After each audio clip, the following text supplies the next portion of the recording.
las cabezas, por favor. Esta noche, Señor, pedimos que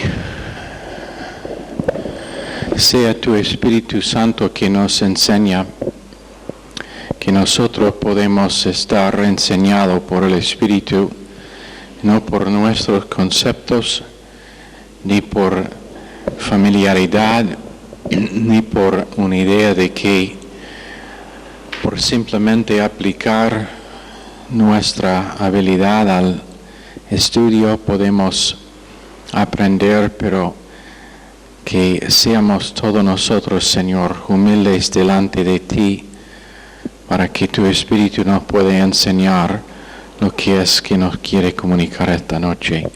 Pedimos en el nombre precioso de Jesús. Amén. ¿Se pueden sentar? Abran sus Biblias a Efesios capítulo 4.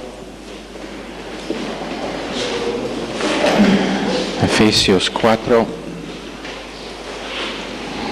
Y si los que están atrás quieren llenar estas sillas más adelante, por favor, sería de beneficio para ustedes y para mí también.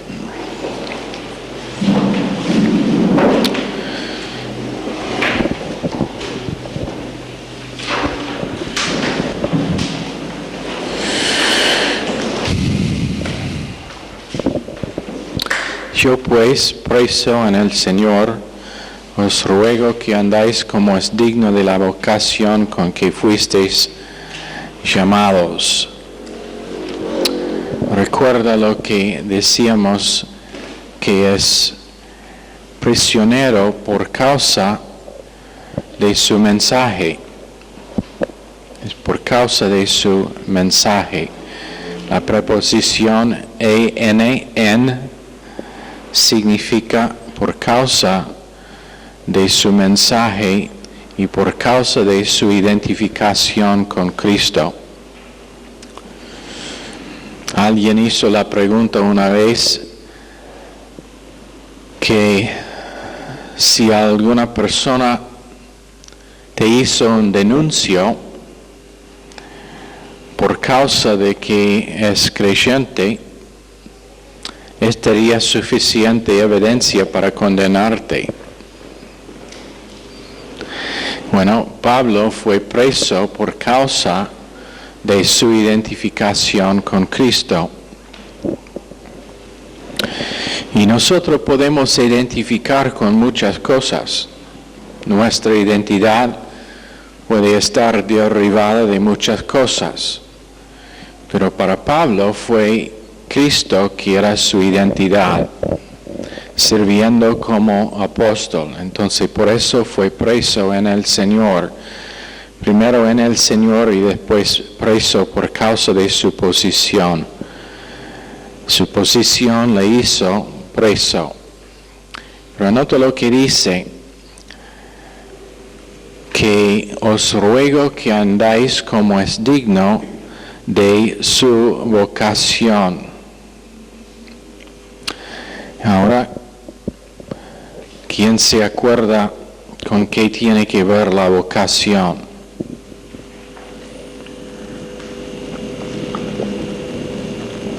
¿Qué es tu vocación? La ocupación de Pablo era el hacer carpas, tiendas. Pero ¿qué era su vocación? ¿Nadie se acuerda? Cristo. Su vocación era Cristo, el apostolado, su ministerio, y muchos creyentes se confundan con lo que es su ocupación, con lo que es su vocación. Y lo que dicen es que tal y tal voy a hacer con mi vida, y cuando en realidad lo que deben hacer es dejar que su ocupación hace posible su vocación. La ocupación es lo que hace uno para ganar plata, para que pueda vivir, Pero eso debe ser nada más que una herramienta para capacitar la vocación nuestra. En el caso de Pablo, y tenemos que darse cuenta también que únicamente por un tiempo de 3 años, él usó su ocupación de hacer tiendas para apoyar su habilidad de cumplir su vocación, que era el apostolado, su ministerio y conociendo a Cristo.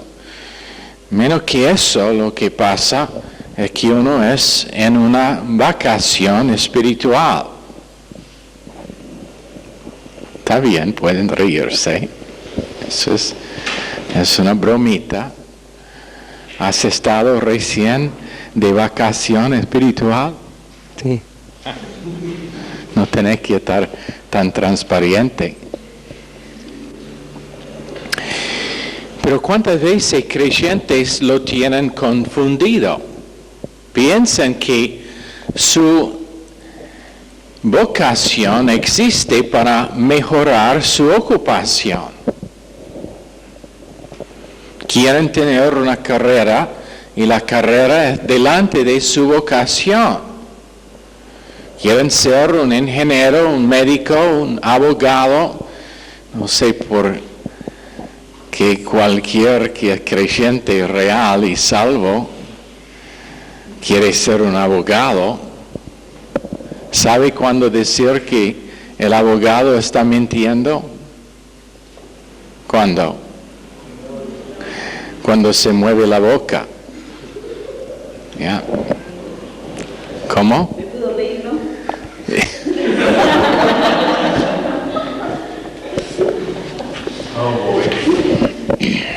Pastor Lemos, ayúdeme.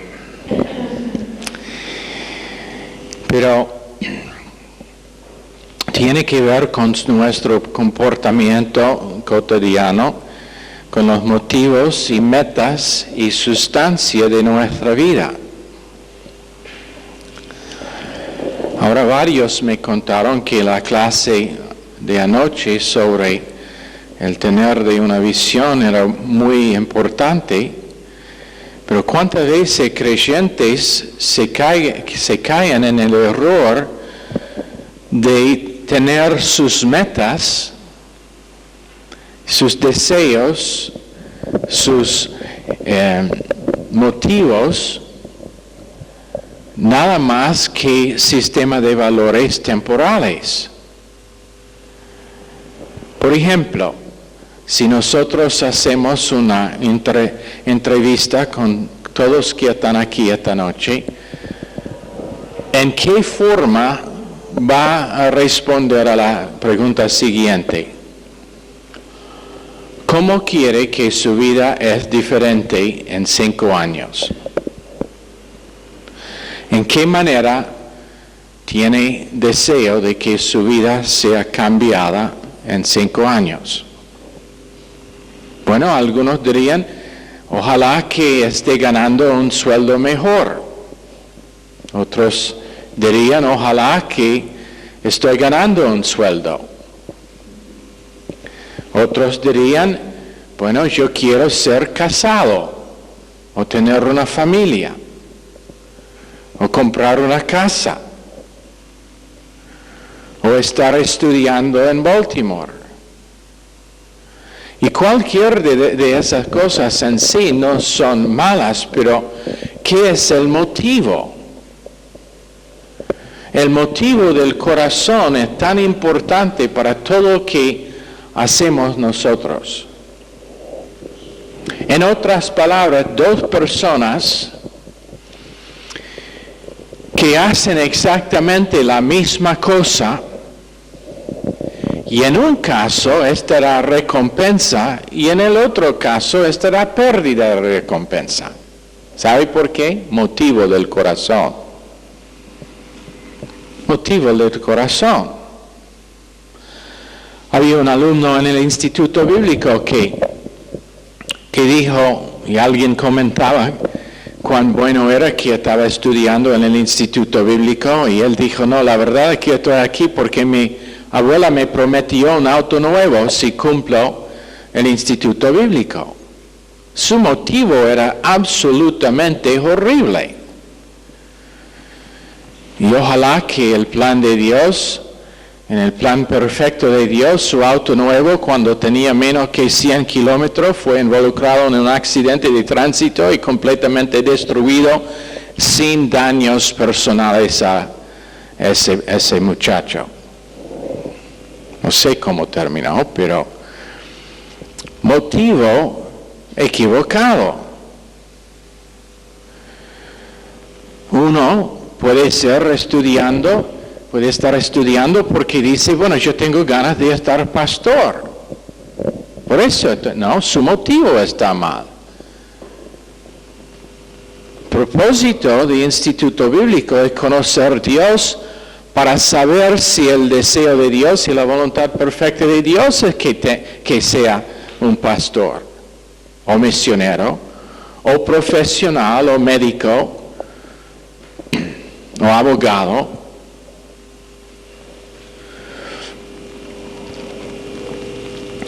Pero motivo de corazón es todo cuando viene al plan de Dios.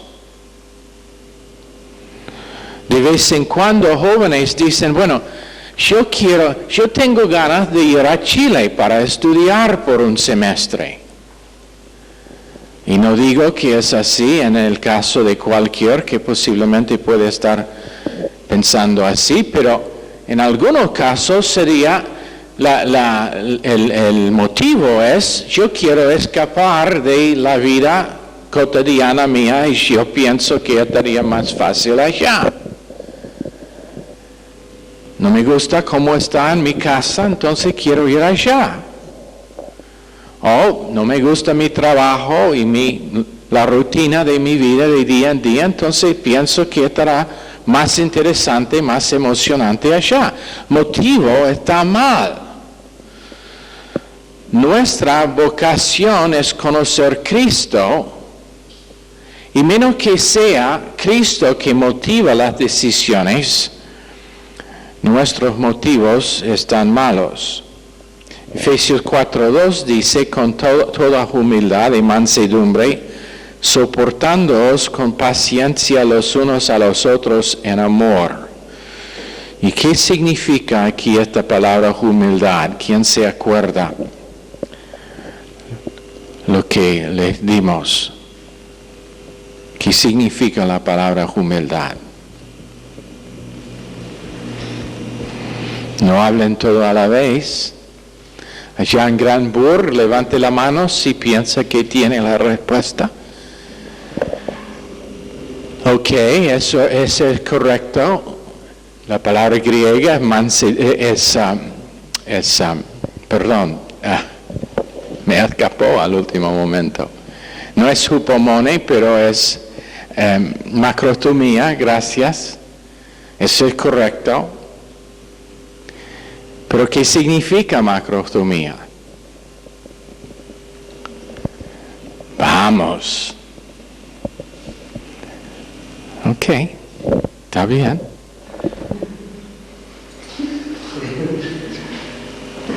Cuando alguien quiere levantarse y tomar el micrófono y explicar lo que significa macrotomía, seguimos.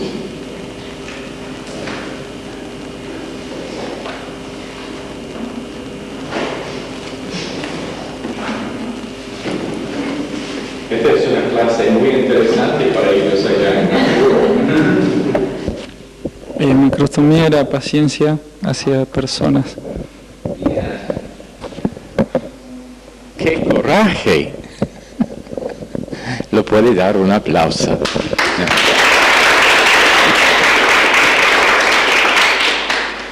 Pero ¿qué significa? ¿Qué significa macrotomía?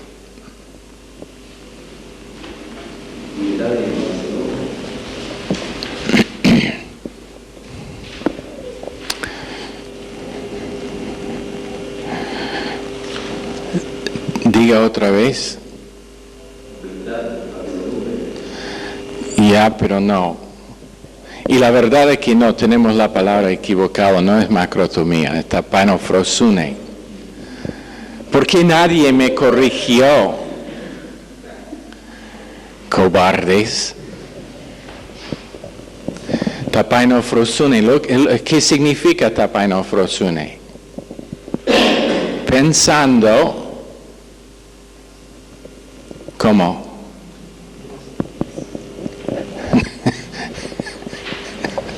Pensando en gracia. ¿Estás seguro? Sí. ¿Absolutamente seguro? Sí. Ya, pensando en gracia, pero especialmente con respecto a qué.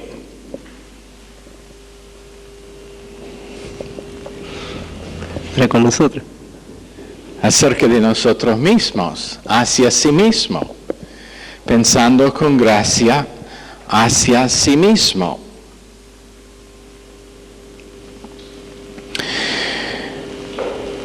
Ahora, la iglesia de Jesucristo no tiene una historia de pecado. ¿Sabe? ¿Sabe que la iglesia de Jesucristo no tiene una historia de pecado? Pero nosotros pecamos, pero la iglesia no está cobrado con ese pecado, nosotros tampoco. Y eso es el por qué es necesario pensar en gracia hacia nosotros mismos. El pecado nunca estará cobrado. ¿Por qué? ¿Por qué no puede ser cobrado? Porque ya Cristo lo pagó en la cruz. Ok, porque es pagado ya en la cruz. Entonces, ¿por qué aún tenemos que estar, ¿cómo decir?, consciente de pecado? Tenemos que ser conscientes, tenemos que confesar y rebotar, pero ¿por qué? Si no está puesto a nuestra cuenta.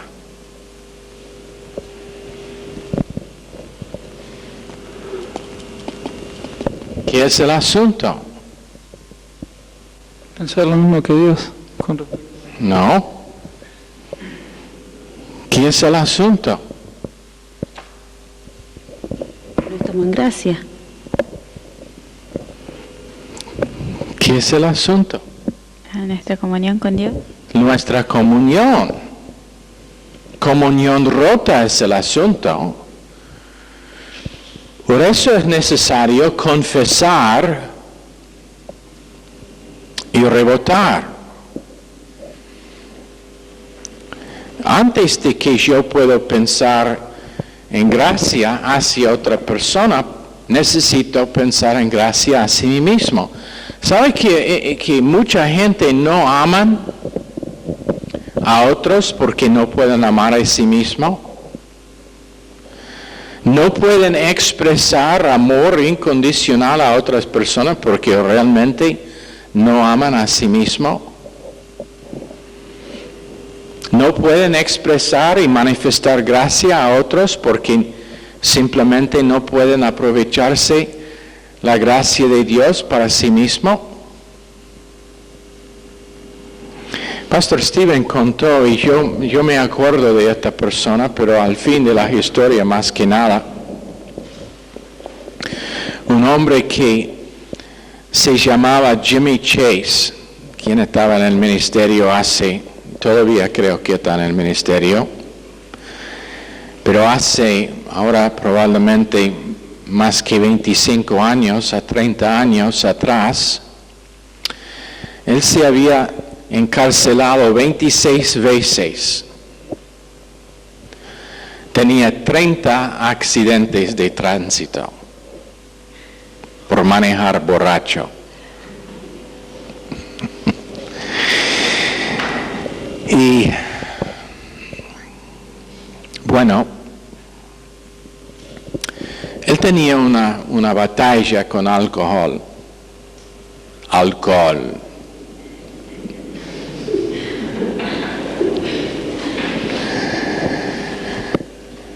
Pobrecitos, la palabra tiene tres si la ves y solamente son dos que están pronunciados.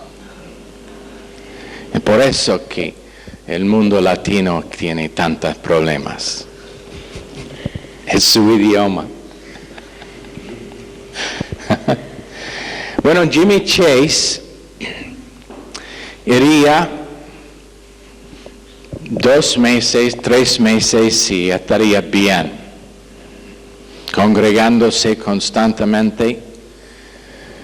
Y después, un fin de semana, iría a un bar y estaría absolutamente inconsciente por tomar. Y iría a la casa de Pastor Stevens, él tenía un patio. Iría a la casa, llegando en la madrugada, y dormiría allá en un sofá que tenía en su patio.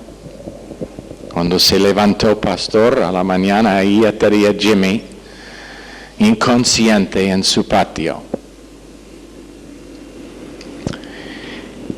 Y Pastor abriría la puerta y Jimmy empezaría a decir: cuánto odio esto, yo no quiero seguir haciendo esto.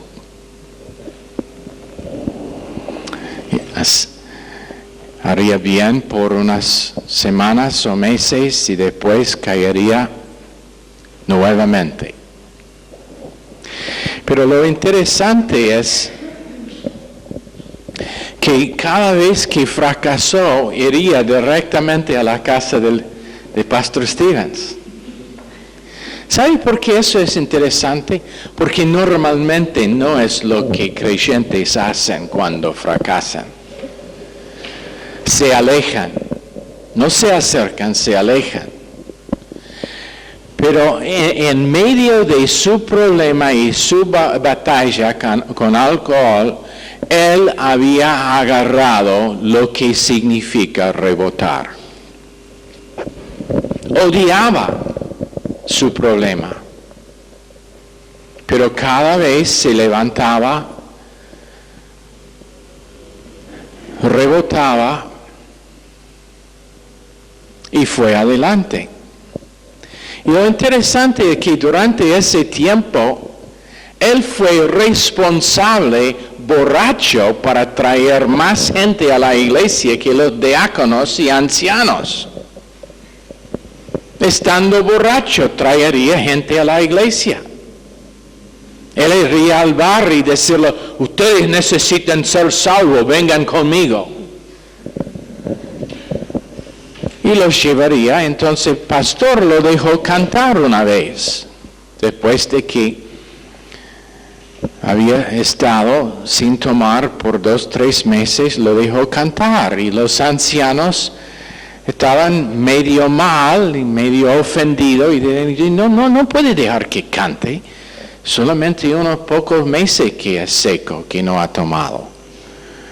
El pastor les dijo: pero él ha ganado más almas que todos ustedes juntos.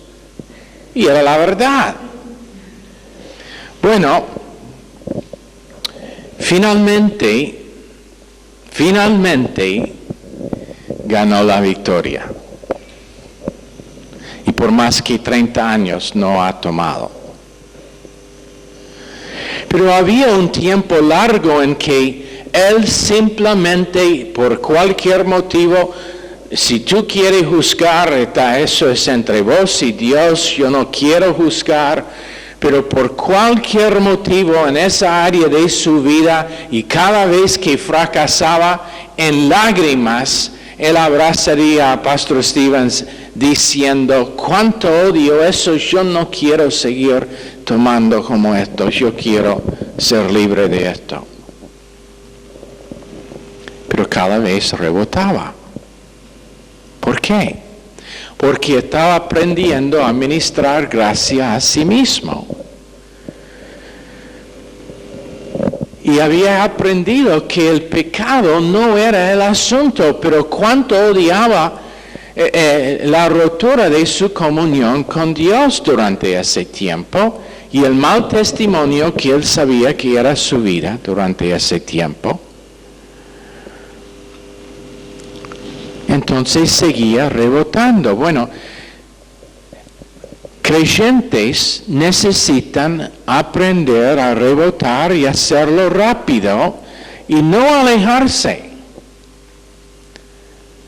No sé cuántas veces alguien no viene por un tiempo. Bueno, no queremos tener la apariencia de estar metiéndose en lo privado suyo, entonces no decimos nada, pero no viene domingo, no viene miércoles, no viene sábado, no viene el domingo siguiente, entonces decimos, bueno, posiblemente necesito una llamada. Les llamamos, hola, solamente para saber si estaba enfermo, si había un problema que no viniste. Y intentamos hacerlo leve porque normalmente empiezan a pedir perdón por no estar. Bueno, ¿por qué pidiendo perdón de mí? No soy sus Dios, de ellos. Pero cuando llega al fondo de todo, lo que se dice, bueno, estaba medio mal y necesitaba solucionar unas cosas en mi vida. Cuando cuelgo el teléfono, esto es lo que quiero hacer. Oh Dios, ¿cuándo van a entender? Dios, ¿cuándo van a entender?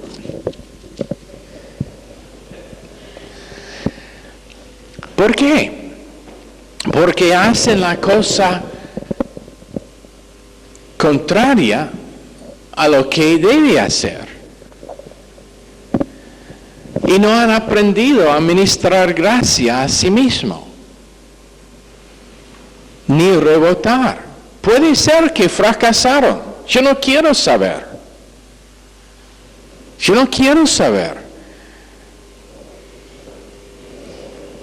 Pero el secreto es rebotar.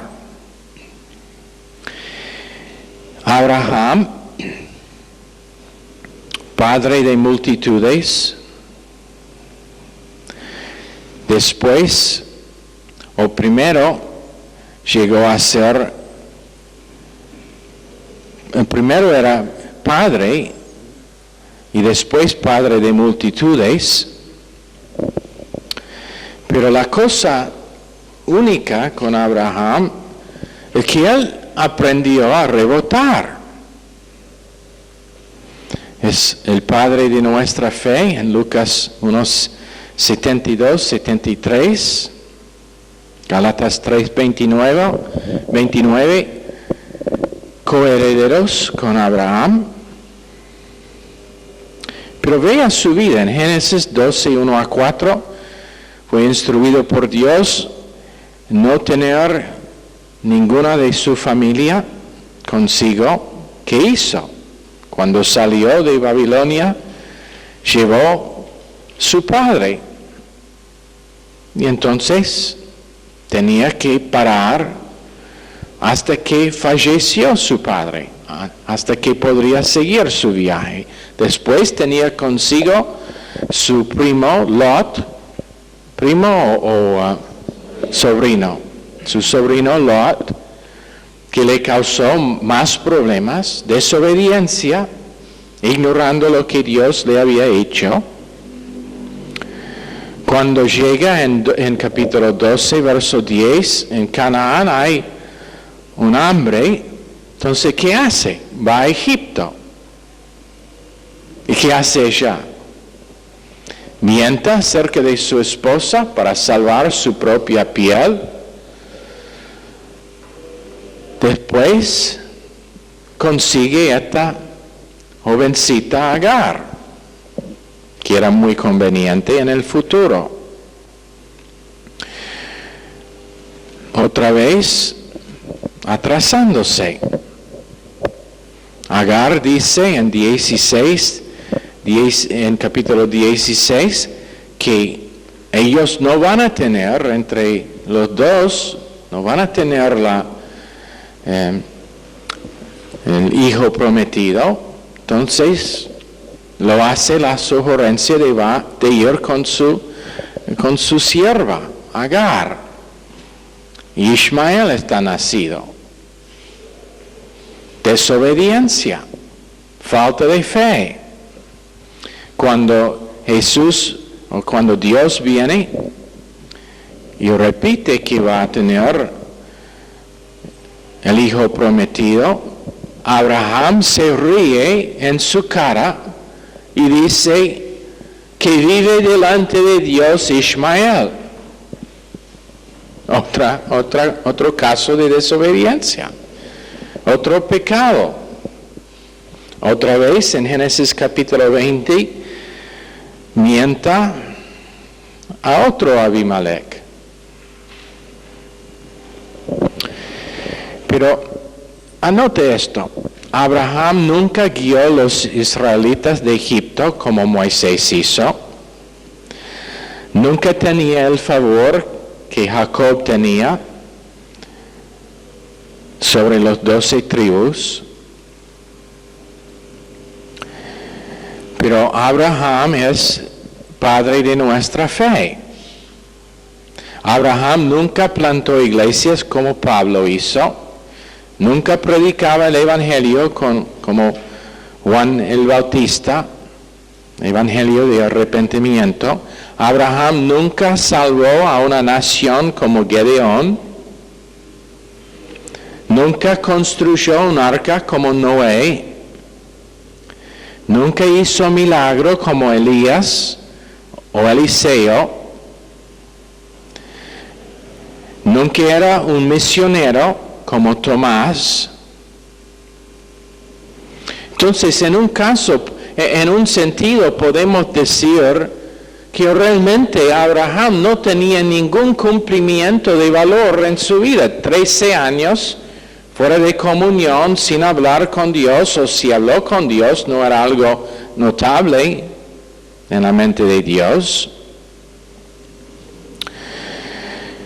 Pero, ¿qué hizo? Rebotó, seguía rebotando cada vez que fracasó. Ahora, puede ser que tú eres culpable, y espero que no, pero puede ser que uno es culpable como María Magdalena, o culpable de inmoralidad como David. Pero el asunto es, ¿qué va a hacer después de ese pecado? Porque si sea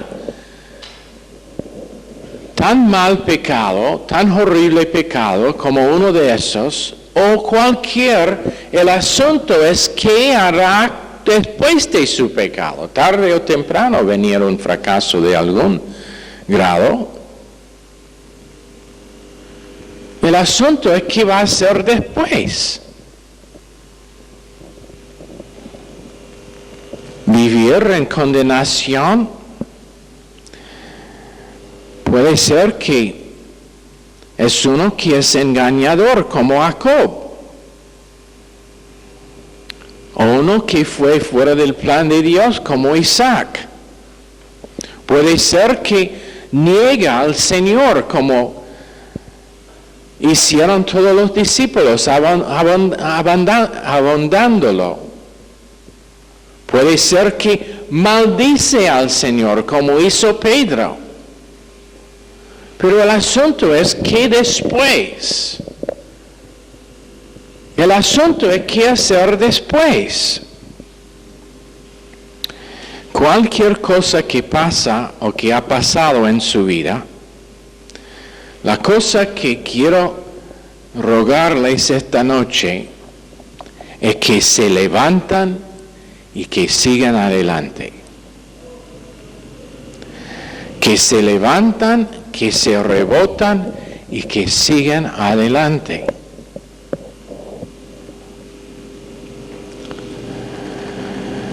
Cuando un matrimonio tiene problemas, ¿sabe? Puede ser que ambos en ese matrimonio tienen razón con respecto a sus quejas. Pero ¿sabe qué más? el pasado no se va a cambiar. No puede estar cambiado. La cosa que yo hice mal ayer simplemente no se puede cambiar. Es un hecho, pero ese es el secreto. Está hecho. Y por estar hecho, puede estar también olvidado. Oh, pero quiero aprender. Y tuvimos mi secretaria y yo hablando de alguien que conocemos que dijo esto. Bueno, pero debemos aprender de nuestros errores. Sí, y después olvidarlos. Después olvidarlos, recibir gracia, rebotar, levantarse y ir adelante. Bueno, pero yo nunca quiero olvidar mi error porque no quiero cometer el mismo. Si realmente aprendiste de su error, no va a cometer el mismo. Pero una cosa necesaria, aislar el pecado, olvidar el pecado y ir adelante. Filipenses 3, 13 y 14. Pablo diciendo una cosa hago, olvidando lo que está pasado, prosigo la meta y el llamamiento supremo que es Cristo. Porque su futuro, escúchanme, el pasado está hecho, pero el futuro todavía es una tremenda potencial que nosotros podemos escribir y definir.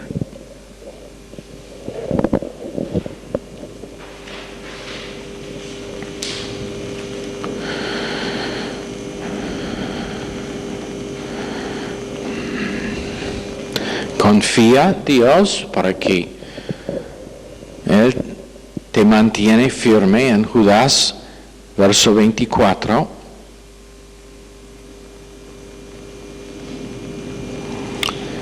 También Romanos 14:4. Abraham usó Proverbios 24:16. El recto caerá 7 veces, pero se levantará. Pero el inicuo se caerá y no se levantará.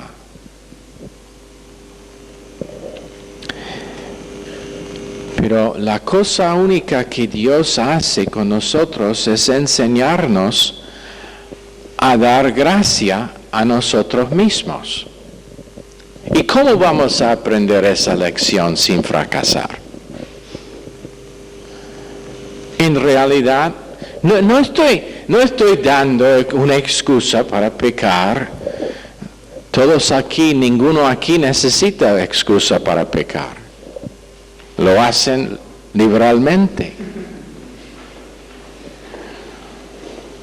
Pero en realidad, ¿cómo es que Dios nos enseñará a dar gracias a nosotros mismos menos que fracasamos?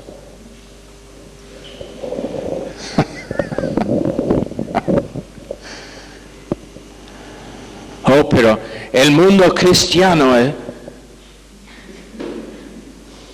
temeroso de mover porque seguro si fracasan, Dios como Dios caerá de su trono. ¡No, Dios! El pastor pecó.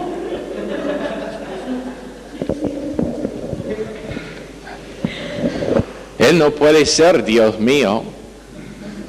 ¿Qué tiene que ser Dios cuando está asustado así? ¿O mí mismo?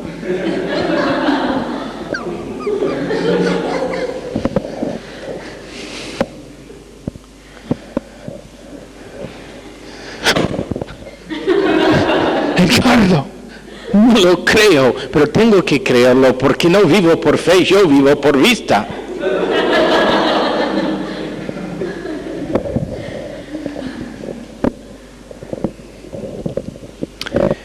Cuando en realidad Dios, y yo pienso que Dios tiene un tremendo sentido de humor con nosotros.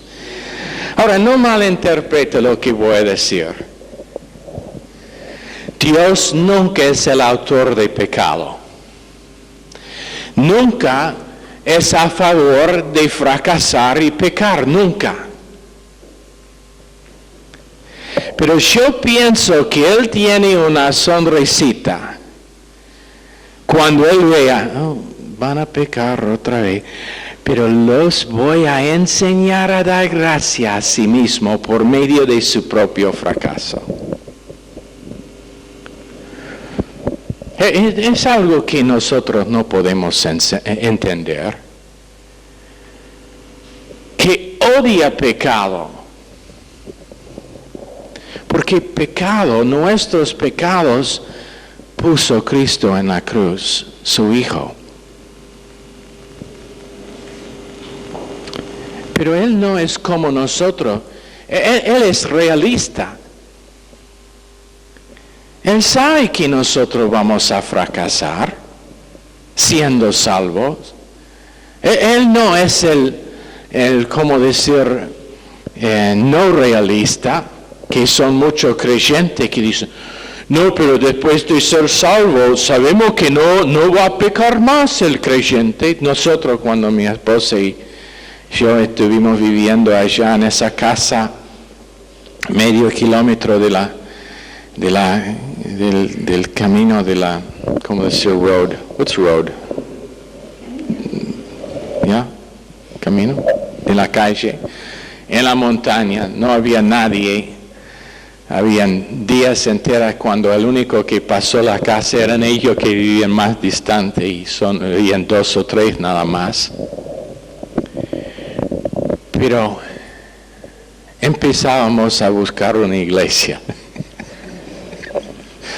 Entonces visitábamos a una iglesia y todos allá y nosotros aquí soy yo. ¿Cómo decir coveralls? ¿Cómo? ¿Jardinero? Fui en mi jardinero. Mi pelo estaba, bueno, como lo de ella. Posiblemente un poquito más largo. Barba.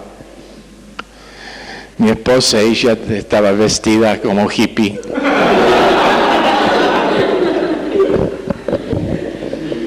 Fuimos todos en la iglesia. Bienvenido a nuestra iglesia.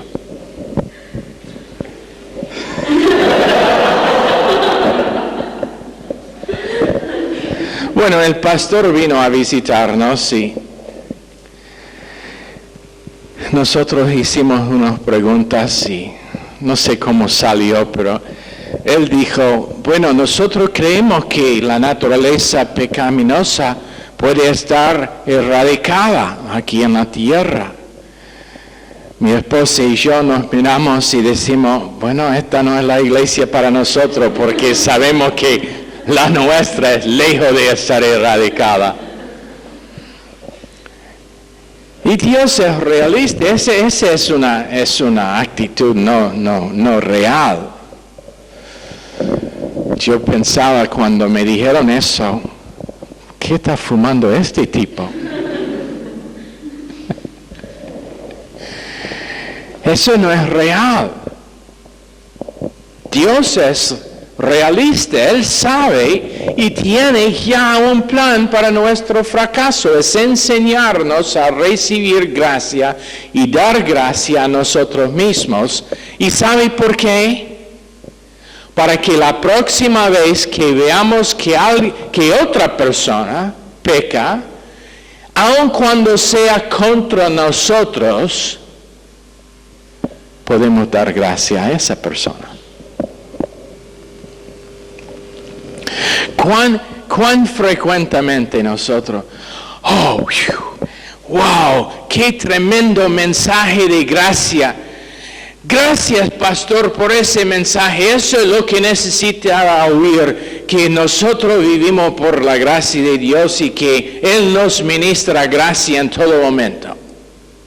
¿Por qué tocaste mi auto?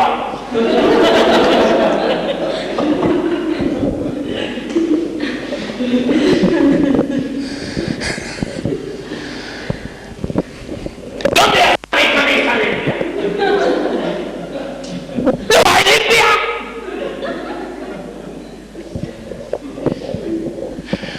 O el chiste favorito nuestro es con los calcetines. ¿Cómo? How do you say inside out? Al revés. Yeah. ¿Cuándo va a aprender a poner los calcetines no al revés? ¿Cuánto tiempo tengo que malgastar poniéndolos correcto?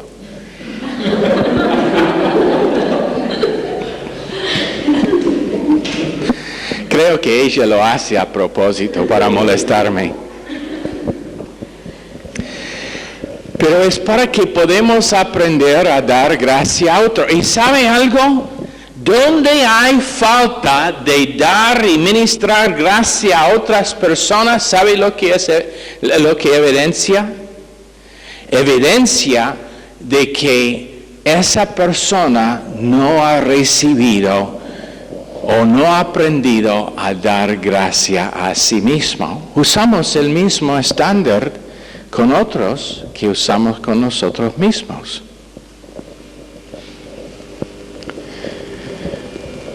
Y entonces, si yo no te doy gracia, ahora quiero clarificar algo. Gracia no significa que siempre va a poder hacer lo que tú quieres. Tenemos estándares.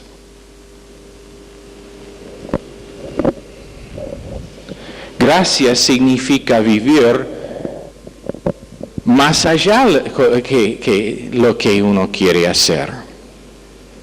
Pero Él está enseñándonos a dar gracia a nosotros mismos. Mansedumbre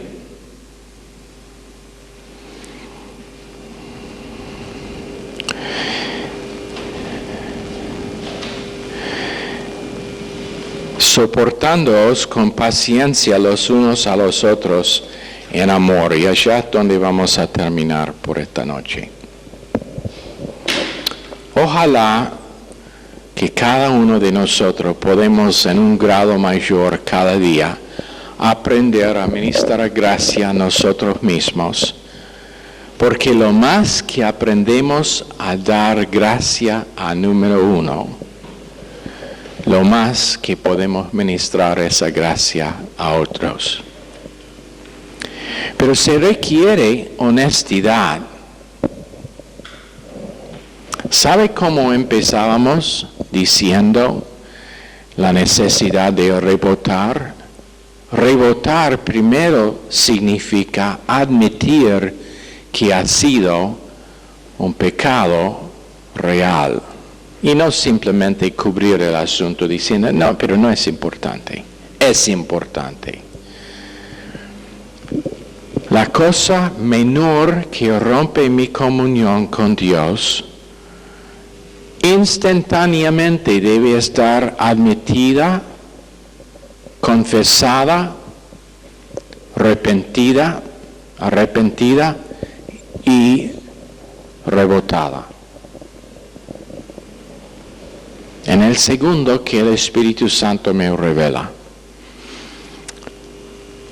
Y de esa forma puedo aprender a ministrar gracia a mí mismo. Señor, por favor, bendice esta clase a cada uno en el nombre precioso de Jesús. Amén. Están despedidos.